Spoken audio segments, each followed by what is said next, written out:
Hey, good morning.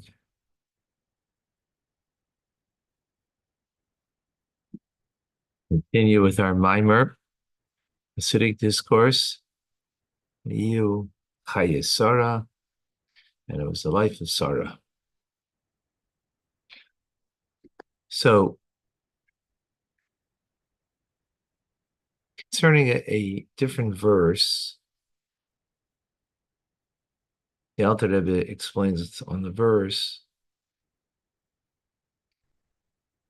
that God will revive us from 2 days, which refers to the destruction of the two holy temples. And on the third day, which is hinting to the third holy temple, he will set us up and we will live before him. We will live before him. So on that, the Alter Rebbe explains on that verse that 2 days refers to the levels of God's revelation within creation, which we call memale kolamin, the way God fills the world. And that's one. And Saivev, the way God encompasses all the worlds. He's beyond the limits of creation, right? And that's important. God's within creation, but yet he's not limited to creation. He's beyond creation. So, mystically speaking, when we speak about two, those are the two levels. Third day is, we've said this many times before, to be beyond something means you're relative to the thing that you're beyond. So, there's another level that's being beyond, right? In other words, there's a limitation to being beyond the limits of creation. Well, that itself is a limitation because you're a reference to creation. They can't speak about God being, God's beyond creation. You can't limit God to that. That means it's as if you can limit a person in that manner than saying, well, he's beyond that. He's beyond it, but since there is that and there's the person, that is, there's a relative relationship between that and the person, whatever that is. But that and God, no, because ultimately that came from no thing of God, nothingness. Excuse me, just one sec.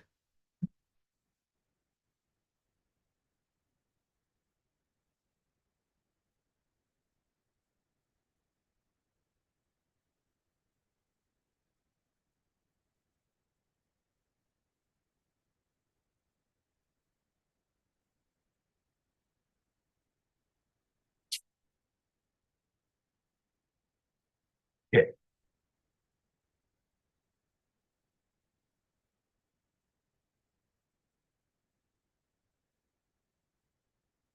So, what does that mean in reference to what we're talking about? Our topic of conversation is joy, simcha. And the phrase is simcha breaks all boundaries. Joy breaks all boundaries. Well, which boundaries? So when you serve Hashem with true simcha, that's based on bittul, as we've explained, on self-effacement. I'm not looking for my own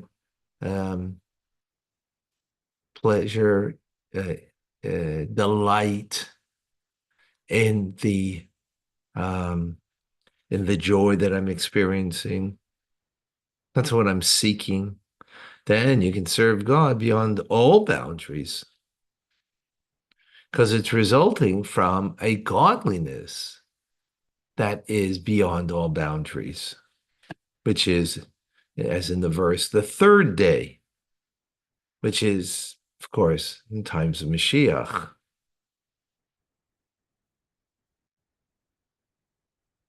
So this level of joy, of simcha, will ultimately be revealed then to everyone. Those who truly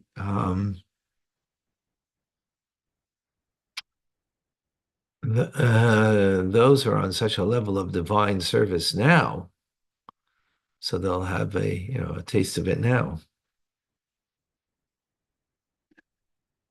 Now in the Maimon, the Rebbe goes to explain the relevance of the fact that Mashiach will come from the descendant of King David.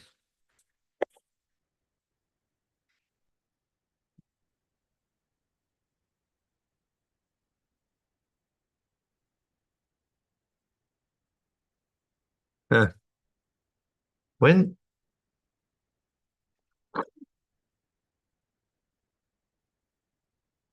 excuse me, when Maimonides, Rambam,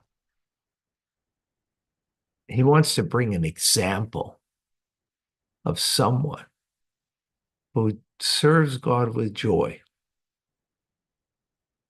and that mitzvahs need to be done with joy. He brings a proof from King David.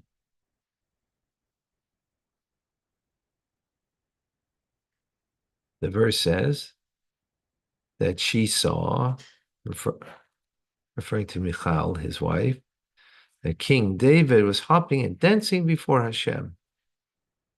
It was when the Ark of the Covenant was returned from the Philistines, who had captured it. He was hopping and dancing before Hashem. The Rebbe explains the connections between King David, and Simcha. So, David HaMelech, he represents the Sphira, the attribute of Malchus, which, as we explained earlier, excuse me, right? Malchus, royalty, he's the ultimate king. He is the embodiment of Bittul, because the ultimate king is complete self-effacement, real king. We explained that about Sarah. She was also the embodiment of the attribute, the divine attribute of Malchus. Right? Real royalty is like the moon that has no sun of its own. It's only a reflection of the sun. Likewise, a real king is only a reflection of godliness, nothing else.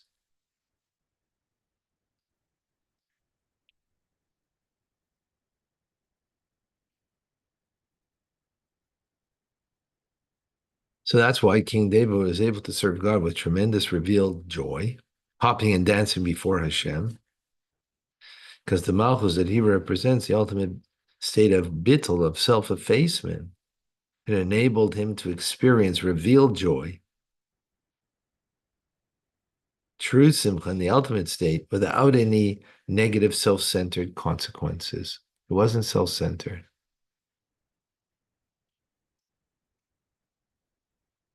Right?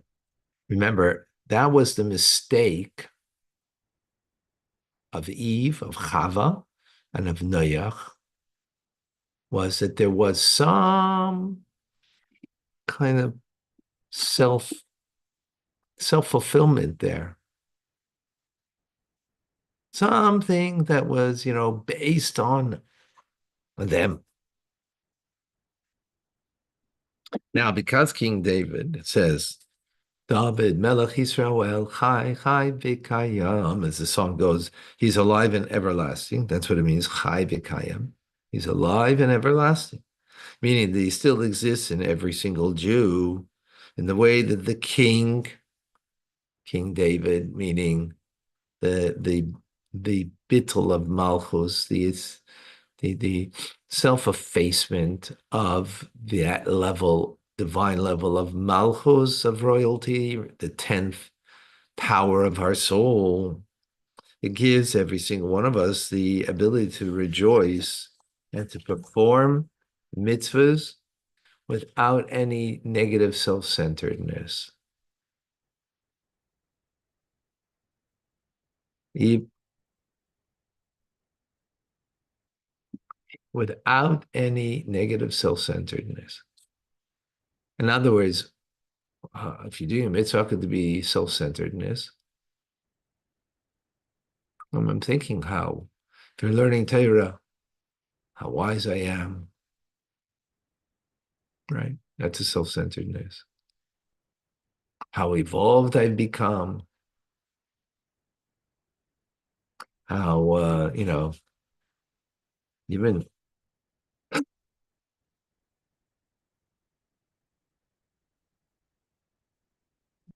well, there can be a certain sense of pride in self in study of Torah, or even doing mitzvahs, right? Being charitable, and that others should see how, oh, what a good person you are.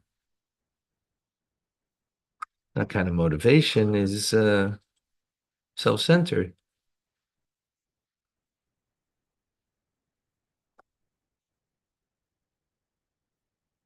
So,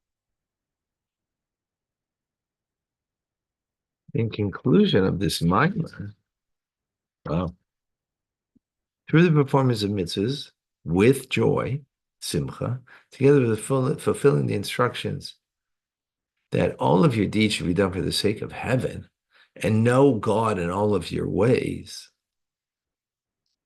which to know him with joy will break through all the barriers of exile.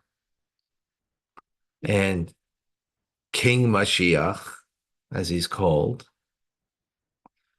David, the king of Israel, will come, right? He's a descendant of King David, remember. Together with Moses, Moshe Rabbeinu, who's the faithful shepherd. He is the first and last redeemer. First redeemer, of course, because he took us out of Egypt. And he's the last redeemer because a spark of him will be, of course, in Mashiach.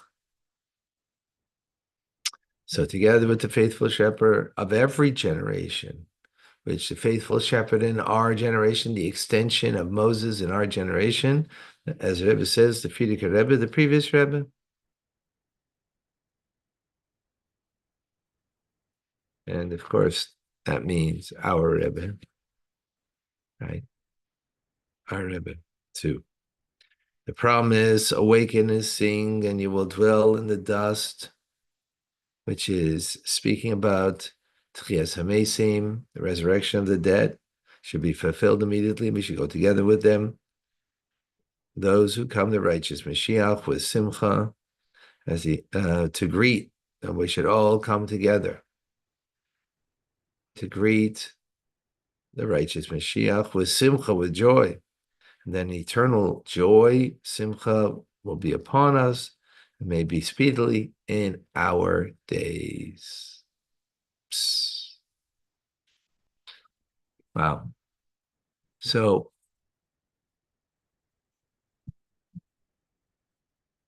to recap the message,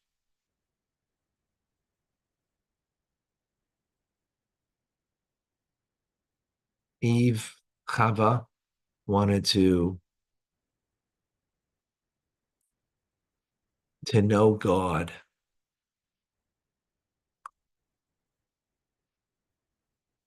and to bring to effect through know God, that it would bring a joy.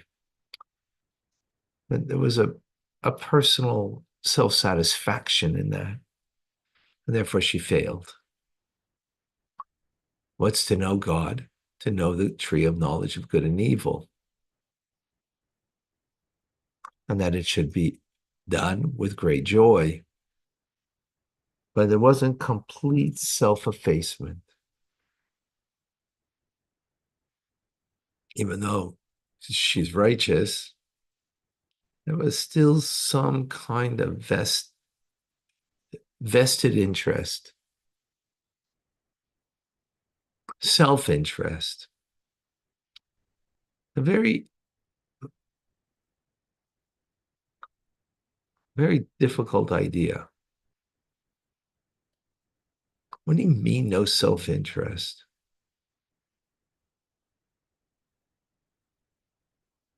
And especially when it comes, we're talking about joy over here, that your joy is not motivated by self-interest. Self-interest makes sense. It's like, who doesn't want to be happy? Even though happy might mean having things, here and is not a happiness. Here, there's something to be happy, to have knowledge. That is self-fulfilling. That's not with Bittel. That's not with self-effacement. Because then it's all about you. She failed. And that's why she ate from the tree of knowledge. And it brought self-awareness to the world that now, so comes Noah, you realize that self-awareness that that everything's focused on me. So you also wanted to get rid of that. Figure, well, how am I going to get rid of it? Well, when you get drunk, you get rid of it. Yeah, but that's not the way. That's not the manner in doing it. Because you just cloud your intelligence. So then what's the way? Sarah, she was the one. She descended into difficulty, into Egypt. Of course, she gets abducted. She doesn't lose herself at all. She's able to go through all that and have joy. And because she broke all boundaries, she was able to come up from that with great spiritual wealth and material wealth. She wasn't looking for that. She was just looking to serve God. She wasn't looking for the benefit that she has from it. There is yet benefit, but that wasn't the motivator. So we can, it's very lofty, right? I mean, you think about it, it's so intuitive that joy, happiness, it's a personal thing that we want. And self-effacement is not about me. How do you put those two together? Well, that's the paradox. That's the paradox of Jewish life, of the Jewish way.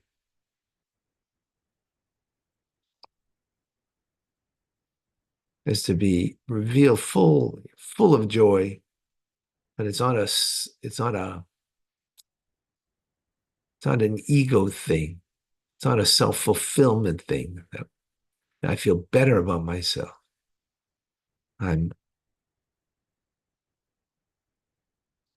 It's no, this is,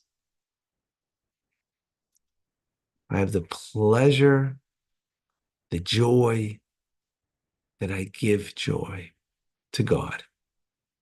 Imagine that. Matt,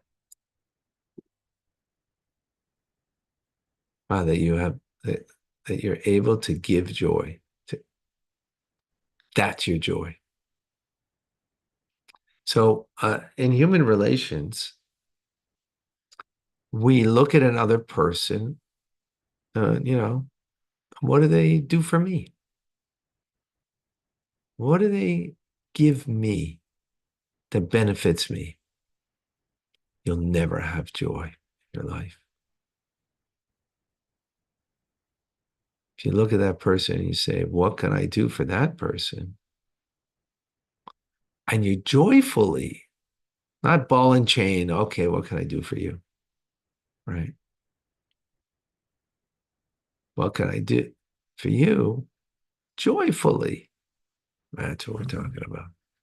That's really serving God. All right, folks. We'll see you shortly.